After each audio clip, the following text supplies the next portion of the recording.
Hi friends, എല്ലാവർക്കും പൊടീസ് വേൾഡിലേക്ക് സ്വാഗതം. ഈ ചൂട് സമയത്ത് നമുക്ക് തേങ്ങ വെച്ചിട്ട് റെഡിയാക്കി എടുക്കാൻ പറ്റുന്ന ഒരു അടിപൊളി കോക്കനട്ട് മിൽക്ക് ഷേക്കിൻ്റെ റെസിപ്പിയുമായിട്ടാണ് ഞാൻ വന്നിട്ടുള്ളത്. അപ്പോൾ ഈ വീഡിയോ ഇഷ്ടമായിട്ടുണ്ടെങ്കിൽ ഒന്ന് ലൈക്ക് ചെയ്യണേ. അതുപോലെ തന്നെ ആദ്യമായിട്ട് ചാനൽ കാണുന്ന കൂട്ടുകാരൊക്കെ ഉണ്ടെങ്കിൽ ഒന്ന് സബ്സ്ക്രൈബ് ചെയ്ത് സപ്പോർട്ടും കൂടി ചെയ്യണേ. അപ്പോൾ നമുക്കിതെങ്ങനെ തയ്യാറാക്കുന്നതെന്ന് നോക്കാം.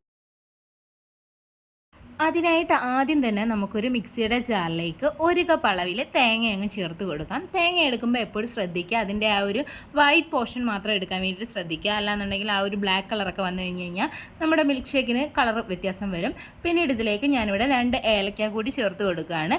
ഇനി ഇതിലേക്ക് 1/2 കപ്പ് അളവിൽ വെള്ളവും കൂടി ഒഴിച്ചു കൊടുക്കുകയാണ്. എന്നിട്ട് നമുക്കിതൊന്ന് അരച്ചെടുത്തിട്ട് വരാം.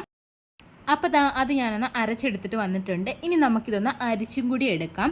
അരിച്ചെടുക്കുമ്പോൾ നല്ല രീതിയിൽ പിഴിഞ്ഞിട്ട് വേണം അരിച്ചെടുക്കാൻ വേണ്ടിയിട്ട്. ആ ഒരു ഫസ്റ്റ് കോക്കനട്ട് മിൽക്ക് ഉണ്ടല്ലോ, അത് നല്ല രീതിയിൽ കിട്ടണം നമുക്ക്. അതേ രീതിയിൽ നല്ലതുപോലെ പിഴിഞ്ഞിട്ടെടുക്കാം. അപ്പോൾ തേങ്ങാപ്പാൽ ഞാൻ അരിച്ചെടുത്ത് വെച്ചിട്ടുണ്ട്. ഇനി നമുക്ക് ആ ഒരു സെയിം മിക്സിയിൽ തന്നെ ആ ഒരു തേങ്ങാക്കൊന്നുണ്ടല്ലോ, അത് വീണ്ടും അതിലേക്ക് ഇട്ട് കൊടുക്കുക. ശേഷം ഇതിലേക്ക് നമുക്ക് 1 കപ്പ് അളവിലും കൂടി വെള്ളം ഒഴിച്ചു കൊടുക്കാം. എന്നിട്ട് ഒന്നും കൂടി ഒന്ന് അടിച്ചെടുത്തിട്ട് വരാം. അപ്പോൾ നമ്മുടെ തേങ്ങ പിന്നെയും ഞാനൊന്നും കൂടി അടിച്ചെടുത്തിട്ടുണ്ട്. ഇനി നമുക്കിത് ഒന്നും കൂടി അരിച്ചെടുക്കാം. അതും ഇതേ കണക്ക് തന്നെ നല്ല രീതിയിൽ പിഴിഞ്ഞിട്ട് വേണം അരിച്ചെടുക്കാൻ വേണ്ടിയിട്ട്. മിൽക്ക് ഷേക്കിന് ആവശ്യമായിട്ടുള്ള തേങ്ങാപ്പാലൊക്കെ ഇവിടെ റെഡി ആയിട്ടുണ്ട്. ഇതൊന്ന് മാറ്റി വെക്കാം. ശേഷം നമുക്കൊരു മിക്സിയുടെ ജാറിലേക്ക് നേരത്തെ കുതിർത്ത് വെച്ചിട്ടുണ്ടായിരുന്ന 10 കാഷ്യൂനട്ടും അതുപോലെ തന്നെ 10 ഉണക്കമുന്തിരിയും 10 ബദാമും കൂടി ചേർത്ത് കൊടുക്കാം. ബദാമിൻ്റെ തൊലിയൊക്കെ ഒന്ന് മാറ്റിയിട്ടാണ് ഞാൻ ഇട്ട് കൊടുക്കുന്നത്. ഇനി നമുക്കിതിലേക്ക് ആവശ്യമായിട്ടുള്ള പഞ്ചസാരയും കൂടി ചേർത്ത് കൊടുക്കാം. ഞാനിവിടെ ഒരു 3 ടേബിൾ സ്പൂൺ അളവിലാണ് പഞ്ചസാര എടുത്തിട്ടുള്ളത്. ഇനി നമുക്കിതിലേക്ക് കുറച്ച് കോക്കനട്ട് വാട്ടറും കൂടി ഒഴിച്ചു കൊടുക്കാം. നമ്മൾ തേങ്ങാവെള്ളം ഉണ്ടല്ലോ, അത് കുറച്ചൊന്ന് ഒഴിച്ചു കൊടുത്തിട്ട് ഇത് നല്ല ഫൈൻ പേസ്റ്റാക്കി നമുക്കൊന്ന് അരച്ചെടുത്തിട്ട് വരാം.